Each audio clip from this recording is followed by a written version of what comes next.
Hey guys, it's me, Pokemon Jailbreak HD, and today we got the hype IPA Magear finals between Joshua and Matt. And I am not alone. I am here with Look, it's Tristan. What's up, guys? Look, it's Tristan here. And yes, like Jer Bear said, we have the IPA Magear Championships. So this is going to be a good one.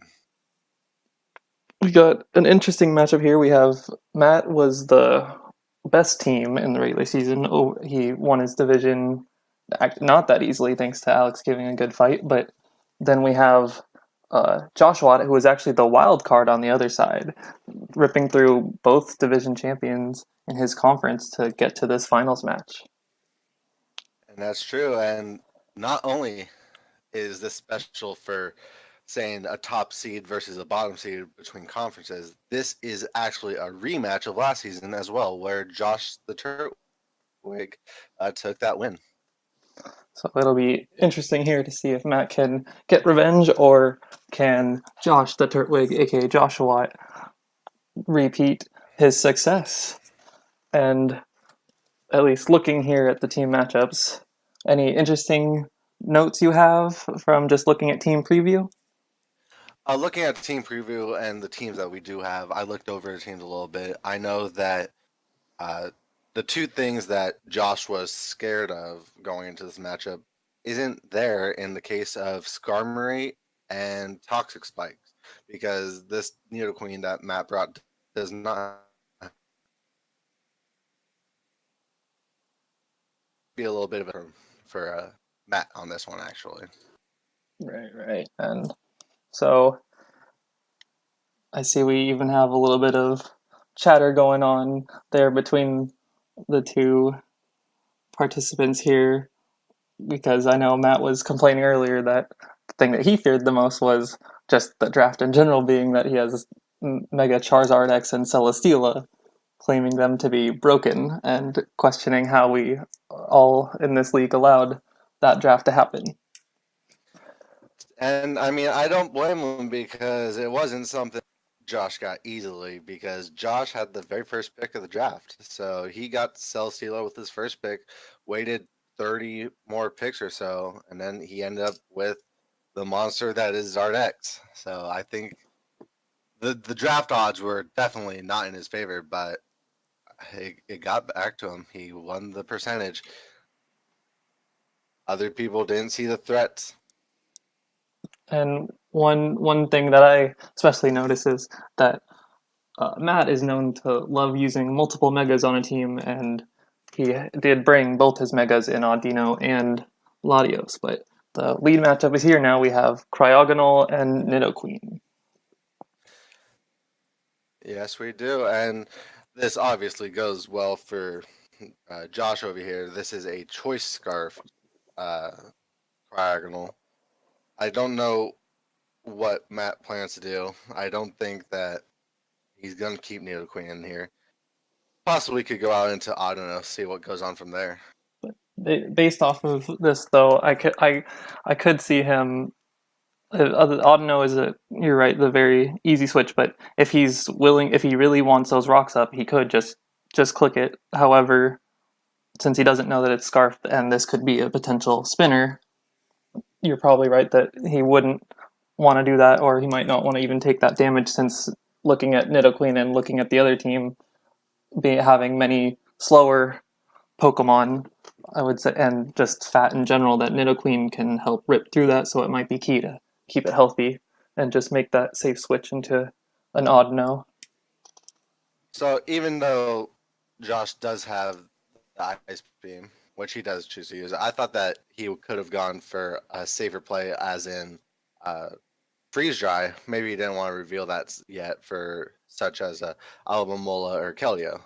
But we see this is obviously a bulky Audino. I don't think Matt is probably going to mega this, because he never megas his Audino.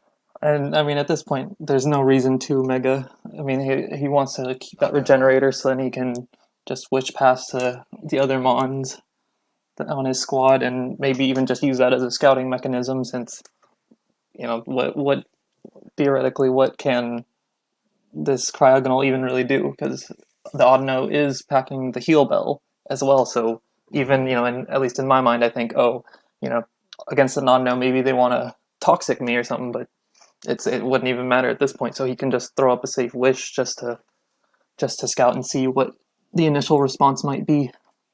Yeah. Fun thing about this Audino, it cannot touch a Delmise at all.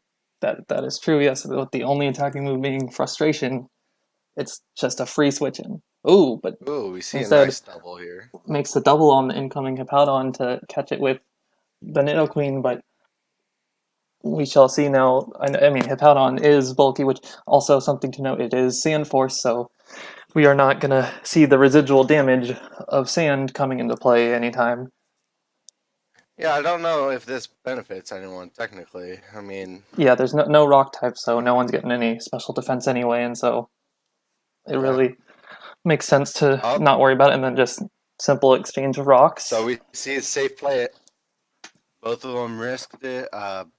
Josh risking Nidoqueen Ice Beam and Matt risking an EQ, but they both went for it and they got rocks in return. And now we do see Matt with a pretty nice double going into his Latios, which is also the Mega, and which is the Mega he will probably evolve And I in this think, game. oh, and you correctly call it as he goes for the Calm Mind on the Mega, and ooh, immediately whirlwinding from the Hippowdon, which, as at least as we know, that's really the only thing that it could even do to that Mega Latios, or Latios. So that's probably in his best interest, no matter what, just to scout out and see what it wanted to do and just whirlwind it away.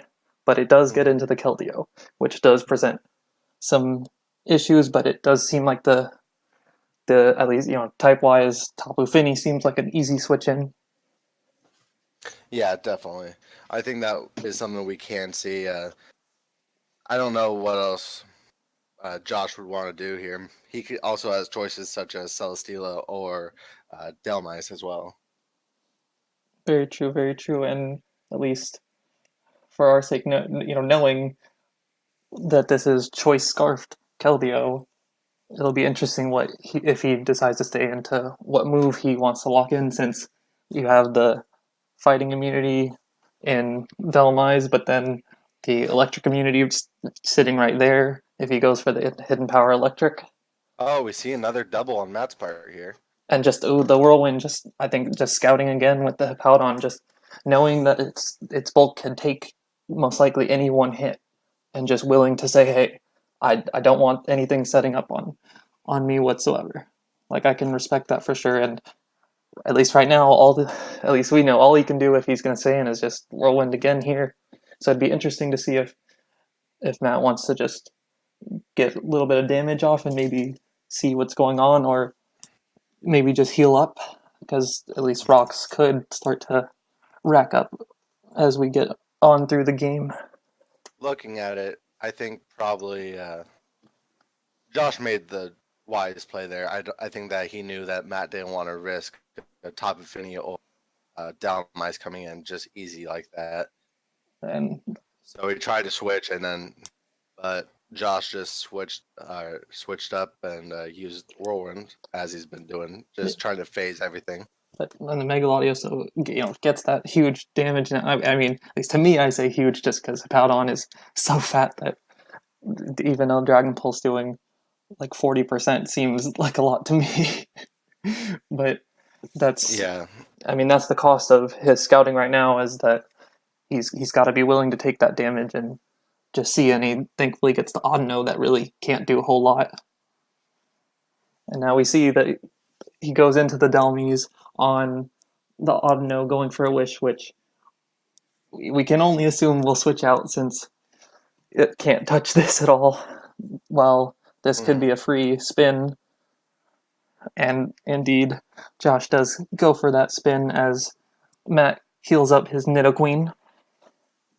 and that's a pretty smart play on Josh's part here. Even though he does have Swords Dance on this Delmise, uh, getting rid of those rocks really help out the non-resistances he has and effectiveness he's had versus such as Zard and Crognal, and then the non-resistances such as Delmise, Celesteela, Tapu Fini.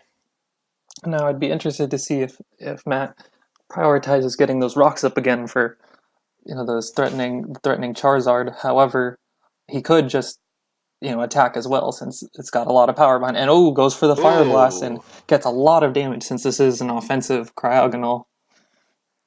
yeah, definitely. And I think uh, and I think Josh will probably do the calcs on this one. I think it's going to be showing that this was in fact a Life Orb offensive Nidoqueen. And goes for the safe ice beam on the incoming Audino, which it just seems like it's going to be a rinse repeat of maybe the early turns of Audino is just going to come in, sponge that hit, wish, get out. Well, maybe at this point he can go to Delmise again. However, maybe then Swords Dance to threaten something or even just get an attack off instead of having the passiveness of letting in Nidoqueen to get off that huge hit since he can't afford too much more of that. Yeah, definitely. I don't know. We do see that Josh does want to try to preserve that Cryogonal, and we see the Tapu Fini come in. Not a bad play at all. It's just something very bulky that could take most of Matt's offense. It looks like. Mm-hmm. Yeah, I think that saving the Cryogonal is a smart play just because if or even just looking at the team members, Cryogonal is the fastest member on the team, and we know it's scarfed as well. So it's really the only thing that's even I would call fast. It's the only thing over base 100 speed on his team that he brought, whereas Matt has Megalodios, has Keldeo, and Sneasel. But now both switch Matt into Nidoqueen and Josh into Hippowdon, which at least seems to, again, put Matt in the position of does he want to get off a ton of damage or does he want to get up rocks? Yeah, definitely. I think if you look at it, Josh knows this is definitely offensive. I don't know if he wants to risk that Ice Beam coming in. I think this might be a time to sack Cryogonal heal here. Also, Matt could just actually put up his rocks again, hoping that Nidoqueen doesn't take that much damage or that Cryogonal, even if Cryogonal does come in. Ooh, but We instead do he see makes the switch double though. instead, yeah, into Megalodius. That's an interesting play. Fearing that maybe the Hippowdon would live an ice beam just because you can invest it so with so much bulk Yeah. to possibly do so. So seems like he's would rather keep that Nidoqueen as healthy as possible, which I think in the long run will help him break through this team and both just healing up their mons, playing it safe, which Matt is very known to like to keep his mons as healthy as possible. And I'd say at And we least do see that mystery terrain come in here with that Dragon Pulse doing very much less than it did before. Uh, but then now the whirlwind into Sneasel brings in an interesting dilemma here of what's he going to do? And shows that he can take that icicle crash extremely well and oof. knocks out that Sneasel with an earthquake.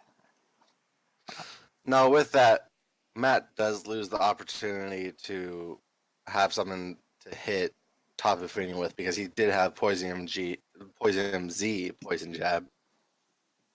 Right? Yeah, that was definitely a nice. Sneasel's weak, but I mean, Hippowdon's pretty bulky itself, so maybe Yeah, it's just too bulk for you. I think also what that did is now that confirmed the how bulky um,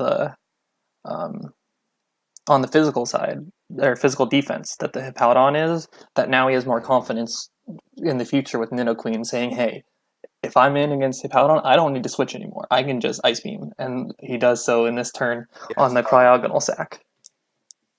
what we did see there is even though Josh did take that 6-5 lead, Matt came in, revenged real fast, and went back to a 5-5 game. So it's still anyone's game at this point. Uh, both of these players are losing their offensive ice types in this situation. And I think an interesting thing about that was as I said earlier, Cryogonal is really the only speedy thing that was brought on that side. So now we have both uh, Mhm. Megalodios and Keldeo freely outspeeding the other team naturally, along with knowing that Keldeo is scarfed, and then Nidoqueen still outspeeds both the Delmise, the and the Hippowdon and I think even the Celesteela as well, which makes it just a huge threat. Yeah, definitely. And with that, I mean, like I said at the beginning of the game, he did have freeze dry on it, so it could have hit mons like Keldeo and Alamomola for safe damage if he ever wanted to do it. But first, he would have had to get through that Audino, which Matt is playing very, very safely right now. Yeah, I don't think anyone's making any crazy plays so far. It seems like both of them are just kind of trying to feel out the sets and see like, hey, when can I take my shot later? Because I mean, both teams with Hmm. have switch ins for a lot of these threats. So I'd say that they can afford to play safe now until they can truly be confident in what sets they're actually facing. As we see the Tapu Fini come in and setting up the terrain. Yes, we do.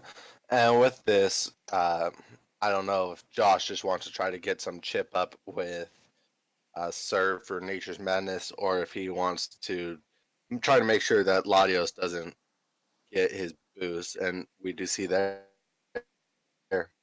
as double into cells.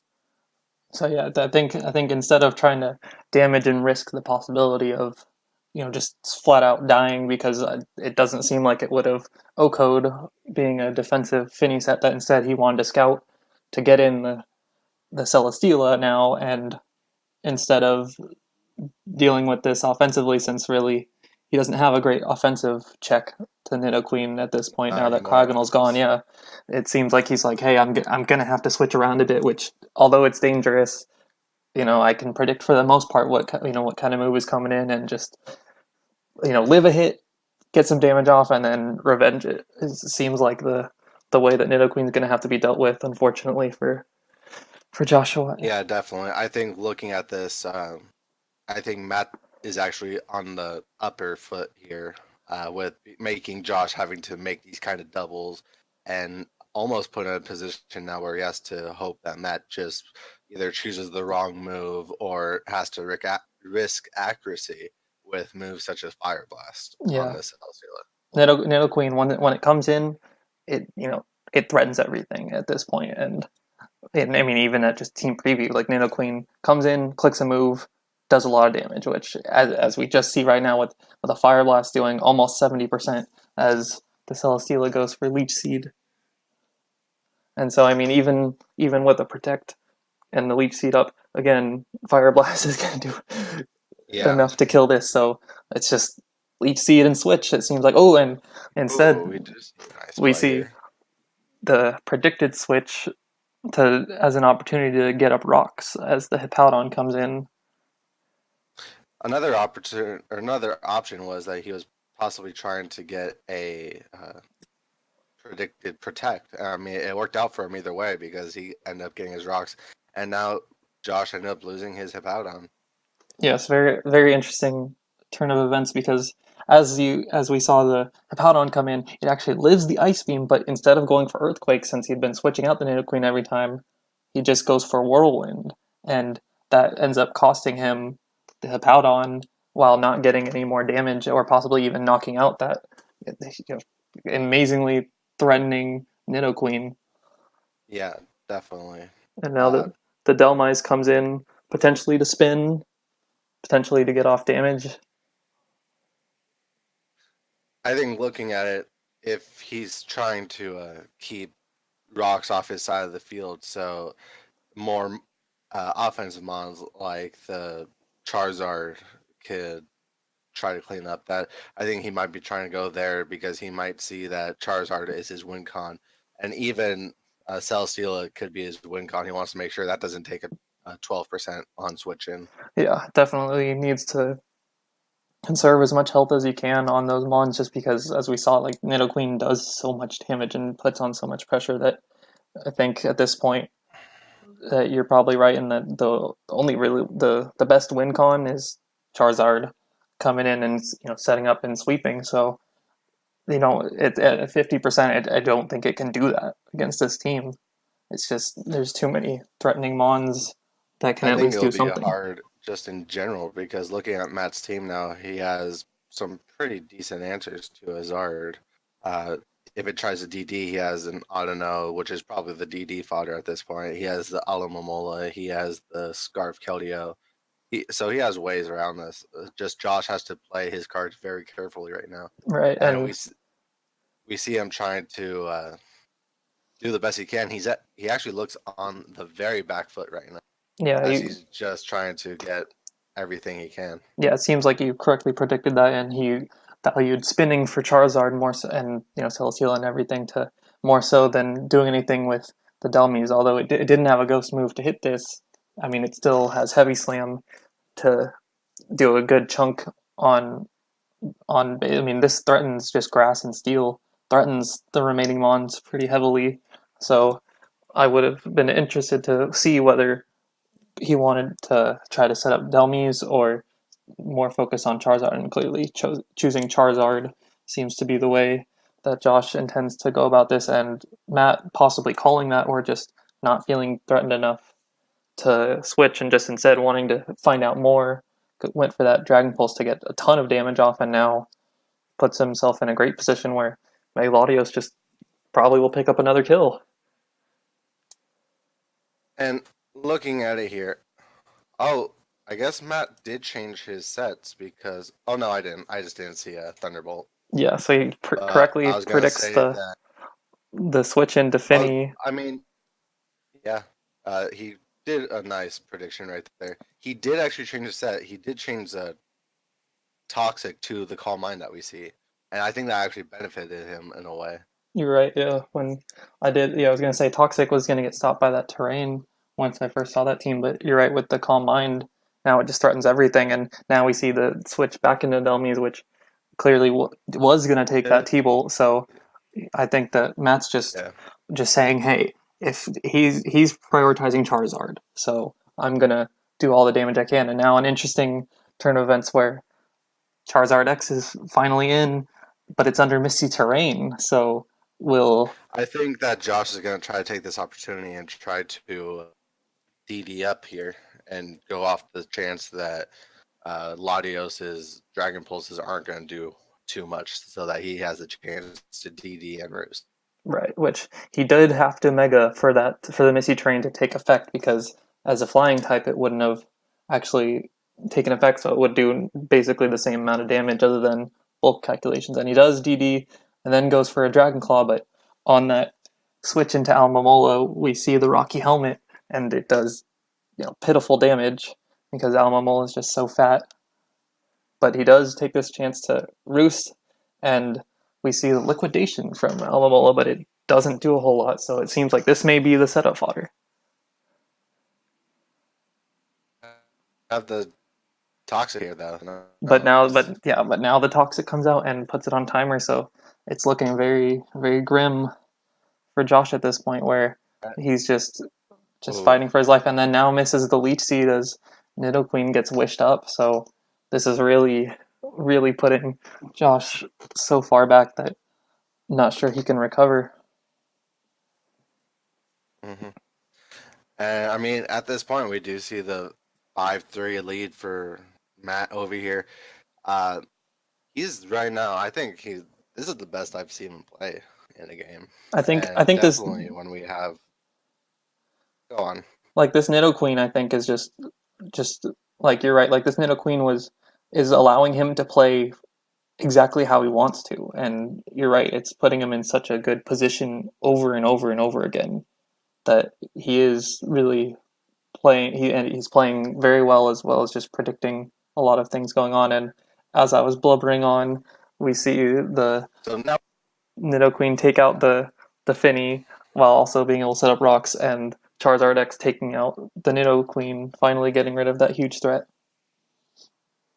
And we do see Matt is or Josh is congratulating Matt over here for his first win in what this is Season or fourth 6 appearance with three appearances. Yeah, and we do see that crit right there. Yeah, so it seems like the Scarf Keldeo will finish things off. Joshua Gunn looks like he's looks like fighting till the end here, but clearly he conceded it earlier and just doing what he can. Although it does look very bleak, since we do know, even if somehow this breaks through, the Latios has Thunderbolt. And the game is over. We do have Matt, aka Dazzling Gleamstar, in that corner. His YouTube is actually Kite the Fire, I believe, winning his first IPA championship since the league started. Yeah, So big congrats to Matt for finally breaking through and winning. yeah, definitely breaking the curse that everyone was saying that he had. Good job to Matt. Congratulations on Josh for making it to this far too. Being a champion of the last season, it's definitely hard to try to get the repeat, but it's even harder to just try to get to the championship to begin with. So congrats on to Josh for getting here in the first place. Yes, and a very exciting match, and one that will definitely help set the tone for the next season, but put a nice ending on for this season 6 of Magear in the IPA. And with that, final congrats to both participants, and thank you for tuning in, and stay tuned until season 7 comes back. Bye bye.